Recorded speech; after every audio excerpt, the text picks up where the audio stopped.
تەنها بە برا مسلمانەکەت ئەگەی کە زەردەخەنەیەک ئەکەی بەرامبەری ئەم پێکەین و زەردەخەنە بچووکەی کە بەرامبەری ئەەکەیت کە بە سەدەقەیە بۆ تۆ ئەنووسرێ ابتسامك في وجه أخيك صدقة پێکەین و زەردەخەنەی تۆ بەرامبەر بە براکەت بە سەدەقە بۆ تەنووسرێ ما رؤي رسول الله صلى الله عليه وآله وسلم إلا مبتسما قد کەس پێغەمبەری خوا صلى الله عليه وآله وسلم نەبینی إلا بابتسامە و دەموچاوی گەش بوو ئەمە چ سرورێک ئەخاتە دڵی بەرامبەرەوە تەسەوورەکەی پێکەنینێک هەیە لە ئینسانەکانە ئیبتیسامەیەکە پێوترێ ئیبتیسامەة الموافقة کە ئیبن القەیم ڕەزا و ڕەحمەتی خوای لێ باسیەکە هەر کەسێ لەگەڵ کەسێکی ترا بوو ئەگەر ئەم کەسە زەردەخەنەی کرد ئەو بەبێ اختیاری خۆی زەردەخەنەیەک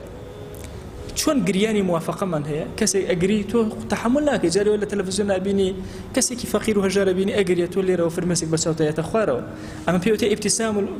پێوتێ بوكاء الموافقة عينا ابتسامة الموافقة شيء بويا پیغمبر صلى الله عليه وآله وسلم لقال هر کسی که اوستا إلا مبتسما